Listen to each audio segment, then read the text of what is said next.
कथा।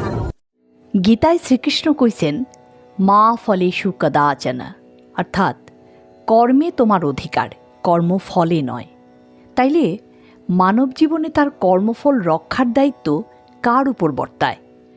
আমাদের সমস্ত কর্মফল রক্ষা এবং ধ্বংস করার ক্ষমতা রাখেন একমাত্র মা কালী। যেই মহাশক্তি, মহাকালের সর্বসংহারক শক্তির নিয়ন্ত্রক, তিনিই কালী। প্রাচীনকাল থেকেই তিনি মোক্ষদা, তাই তো তিনি কর্মফল হারিনি। তিনি শক্তি, জ্ঞান, ইচ্ছা শক্তি ও কর্মশক্তির প্রতীক। বাংলায় দেবী কালী নানা রূপে পূজিতা।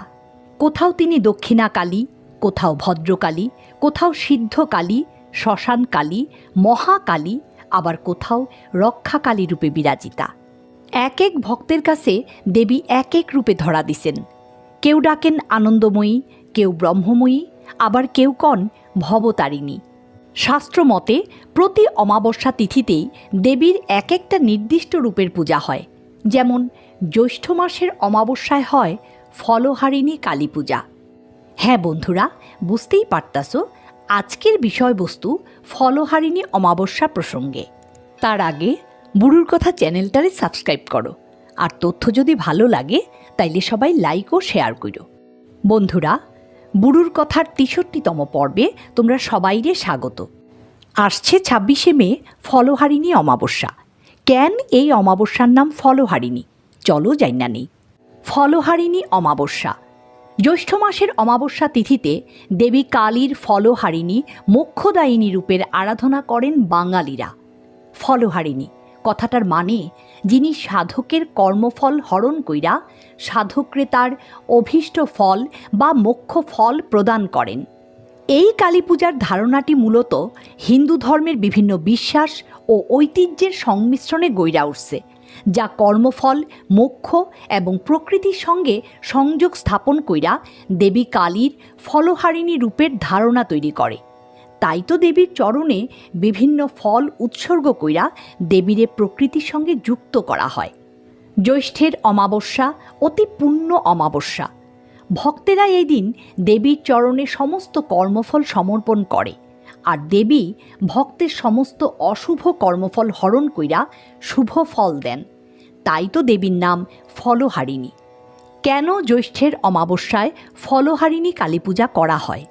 ধর্মীয় বিশ্বাস, এই দিন ফলহারিণী কালীর পূজা করলে হিন্দু পুরাণ অনুসারে সাধকের মোক্ষলাভ ঘটে, মায়ের পূজায় শুভ ফল প্রাপ্তি হয়, অশুভ শক্তির থেকে মুক্তি মিলে। ফলহারিণী কালী পূজা করলে ভক্তের বিদ্যা, কর্ম ও অর্থভাগ্যে উন্নতি ঘটে, দাম্পত্য জীবনে সুখ শান্তি বিরাজ করে, শারীরিক ও মানসিক শান্তি মিলে, রোগ ব্যাধি দূর হয়। তাই ভক্তরা দেবীরে প্রসন্ন করতে নানাবিধ ফল ও মিষ্টি দিয়া ফলহারিণী কালী মায়ের পূজা করেন। ধরিত্রীজাত ফল দিয়া মায়ের পূজা করলেও এই ফল আসলে মানবজাতির কর্মফলরে দর্শায়। প্রশ্ন হইল, এই ফলহারিণী কালী পূজার সঙ্গে রামকৃষ্ণ মিশনের কোন ইতিহাস জড়িত? জ্যৈষ্ঠের অমাবস্যায় ফলহারিণী কালী পূজার সঙ্গে মা কালীকে ষোড়শী রূপেও পূজা করা হয়, যা রামকৃষ্ণ মঠ ও আশ্রমের জন্য বিশেষ তাৎপর্যপূর্ণ। ঐতিহাসিকদের মতে ইংরেজি ১৮৭২ সালে, বাংলা ১২৮০ বঙ্গাব্দের জ্যৈষ্ঠ মাসের অমাবস্যা তিথিতে ফলহারিণী কালী পূজার দিন শ্রীরামকৃষ্ণ পরমহংসদেব তাঁর স্ত্রী শ্রীমা সারদা দেবীকে দশমহাবিদ্যার অন্যতম দেবী ষোড়শী রূপে পূজা করছিলেন। এই পূজায় শ্রীরামকৃষ্ণ তাঁর আধ্যাত্মিক তপস্যার সমস্ত ফল স্ত্রীর চরণে উৎসর্গ করেন। কখনো কোনো পুরুষ তাঁর স্ত্রীরে এতটা গুরুত্ব দেন নাই। এই ষোড়শী পূজার মাধ্যমে শ্রীরামকৃষ্ণ তার ভক্ত এবং আপামর পৃথিবীবাসীর কাছে দাম্পত্যের এক যুগান্তকারী দৃষ্টান্ত তুলে ধরছিলেন। নির্জন ঘরে অনাড়ম্বরভাবে ঘইট্টা যাওয়া এই ঘটনা ভারতীয় আধ্যাত্মিক দর্শনে এবং সমাজ ব্যবস্থায় নারীর অবস্থানে গভীর রেখাপাত করে।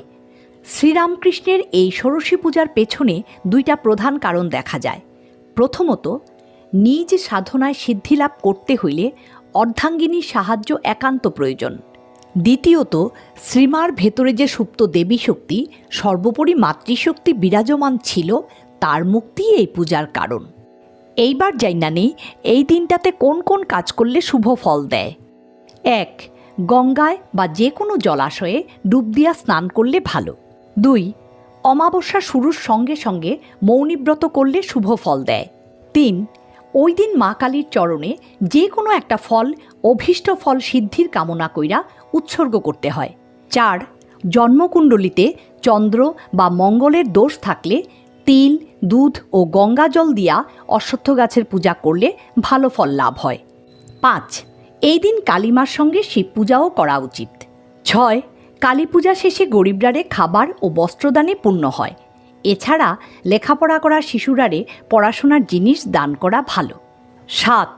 এই দিন সন্ধ্যায় সদর দরজায় তিলের তেলের প্রদীপ জ্বালাইলে অশুভ শক্তি নাশ হয়। এইবার আসি ফলহারিণী কালী পূজা কীভাবে করা হয়। তারাপীঠ সহ একাধিক মাতৃপীঠে এই দিন মায়ের মূর্তি ফুলের বদলে ফল দিয়া সাজানো হয়। আম, জাম, কলা, লিচু ইত্যাদি মরশুমি ফলের মালা তৈরি কইরা দেবীরে পরানোর রীতি। ফলহারিণী কালী পূজার সবচেয়ে গুরুত্বপূর্ণ আচার অনুষ্ঠান হইছে কালী নাম সংকীর্তন, অঞ্জলি, আরতি ও ভোগ। অমাবস্যার রাতে পূজা শুরু হয়। ভক্তরা উপবাস থাইক্যা খিচুড়ি ও মিষ্টি তৈরি কইরা কালীরে ভোগ লাগায়। পূজা শেষে তা প্রসাদ রূপে গ্রহণ করে। বন্ধুরা, 2025-এর ফলহারিণী অমাবস্যার সময়সূচি জানার জন্য এই পর্বের ডেসক্রিপশন বক্সে লিংক দিলাম। আমার কালমে রাগ করেছে, কে দিয়েছে গালি মাকে, কে দিয়েছে গালি। বন্ধুরা, ফলহারিণী মা কালীরে প্রণাম জানাইয়া বুড়ুর কথা এইখানেই শেষ করতাছি।